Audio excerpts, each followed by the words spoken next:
कुछ एक झूठ हमारे दिमागों में बैठा दिए जाते हैं।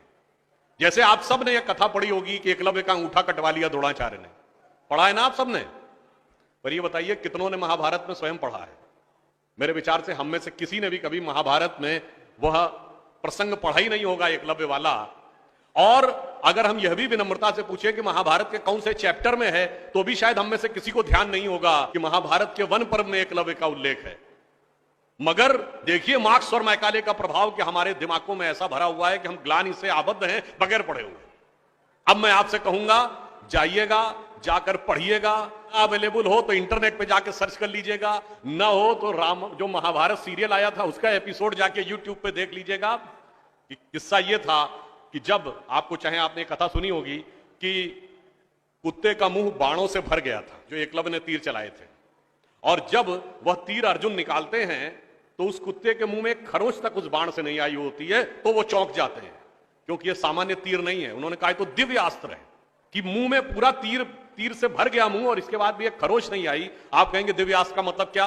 दिव्यास्त्र का मतलब यह है जैसे रशिया यूक्रेन की लड़ाई चल रही है ना, इससे पहले मिडिल ईस्ट की लड़ाई देती थी, तो जो मिसाइल जाती है वो लेजर गाइडेड जाती है, जिस बिल्डिंग पे गिरना उसी बिल्डिंग पे गिरती है, अगल बगल पे नहीं गिरती, क्योंकि the direction is precise to the metres.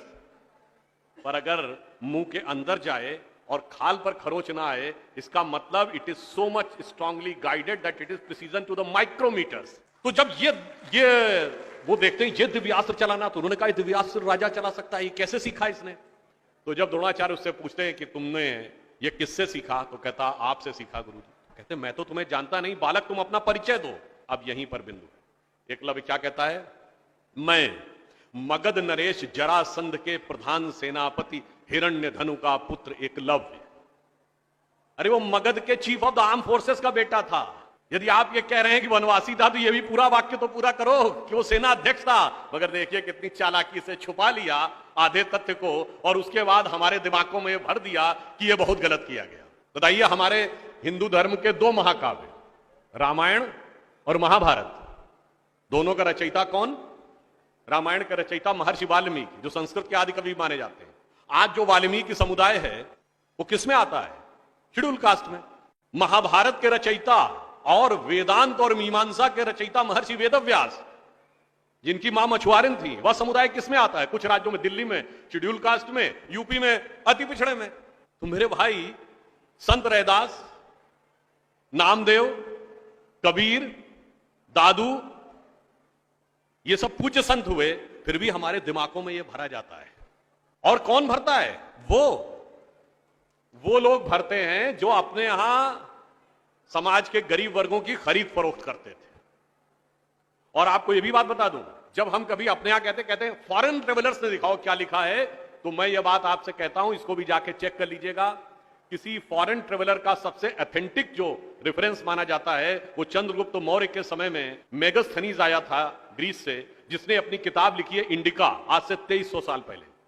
वो इंडिका किताब आज उपलब्ध नहीं है, मगर उसके उदाहरण तमाम जगहों पे हैं, तो प्रूवन है किताब थी। उसने भारतीय समाज में व्यवस्था का वर्णन करते हुए लिखा है कि यहां पर 7 जातियां हैं, मगर महत्वपूर्ण बात यह है यहां इतनी समरसता, इतना सामंजस्य है कि यूनान के समाज के समान यहां कोई समाज का ऐसा वर्ग नहीं है जिसके साथ शोषण या भेदभाव किया जाता हो। ये एक विदेशी लिख रहा है। और मैं एक और बात आपसे बताना चाहता हूं, बहुतों को नहीं पता होगा, गांव में पंचायत होती है ना, ये पंचायत में 5 की संख्या कहां से आती है? ये 4 या 6 क्यों नहीं? 5 की संख्या जानते हैं कहां से आती है? 4 वर्ण माने गए थे, तो किसी भी गांव में निर्णय लेना होगा तो चारों वर्णों का एक एक प्रतिनिधि होगा, और 5वां जानते कौन होगा?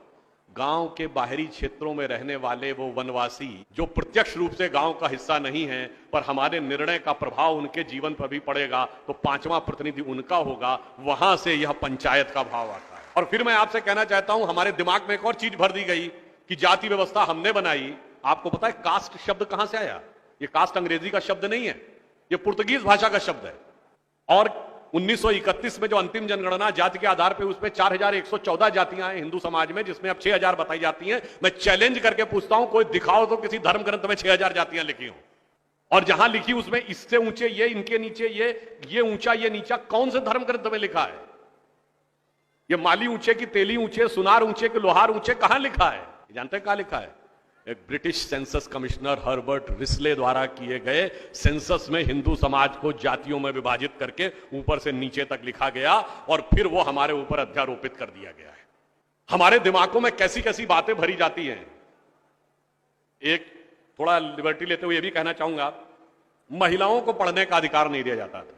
अब ये बताइए, हमारे यहां दिल्ली में लोगों को ध्यान नहीं होता है, आप लोगों ने मैत्री कॉलेज और गार्गी कॉलेज है ना, ये मैत्री और गार्गी कौन थी?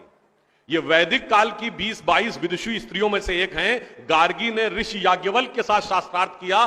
फिर मैं चैलेंज करके कहता हूं, दुनिया में कोई दूसरा धर्म संस्कृति बताइए जहां धर्म पे टिप्पणी करने का अधिकार किसी महिला को हो और किसी धर्म के ज्ञाता के साथ शास्त्रार्थ करने का अधिकार। फिर हमको समझाया जाता है कि हमारे यहां बराबरी नहीं थी। अरे आप सबको याद हो, सबसे प्रख्यात शास्त्रार्थ कौन सा है? आचार्य मंडन मिश्र और आदि शंकराचार्य के बीच में, दोनों के बीच में जो शास्त्रार्थ हुआ उसका जज कौन था? आचार्य मंडन मिश्र की पत्नी उभय भारती। फिर मैं चैलेंज करके पूछता हूं, पहले दुनिया कोई धर्म बताइए जहां टिप्पणी करने का अधिकार स्त्रियों को हो और जज बनने का अधिकार हो डिस्कशन में। उसके बाद हमसे कहते हैं कि साहब बराबरी नहीं थी। इसलिए मैं कहना चाहता हूं कि हमारे यहां तो समाज में जिस प्रकार से एकाकार करके सबको साथ में लिया जाता था, बराबरी का तो आलम यह था, बराबरी नहीं थी, यह सच है। हमारे यहां बराबरी नहीं थी। हमारे यहां मातृशक्ति को पहले रखा जाता था। इसीलिए हम क्या बोलते हैं? सीताराम, सीता पहले राम बाद में। लक्ष्मी नारायण, लक्ष्मी पहले नारायण बाद में। गौरी शंकर, गौरी पहले शंकर बाद में। राधे कृष्ण, राधा पहले कृष्ण बाद में। माता पिता, माता पहले पिता बाद में। और इसीलिए हमारे जितने भी प्रतीक हैं, भारत भी माता है, धरती भी माता है, प्रकृति भी माता है, गीता भी माता है, गंगा भी माता है, गाय भी माता है, गायत्री भी माता है। और ये केवल कोई आध्यात्मिक धार्मिक बात नहीं है। वर्ल्ड की डॉक्यूमेंटेड हिस्ट्री में अगर पहली बार कोई वुमेन रूलर रही है तो गुप्त वंश के समय में 4वीं शताब्दी में प्रभावती गुप्त ने शासन किया है। उसके बाद अहिल्याबाई होलकर, रानी दुर्गावती, रानी झांसी, वो सब तो आपने बहुत सुना होगा। अब वो लोग आके हमको समझाते हैं कि बराबरी नहीं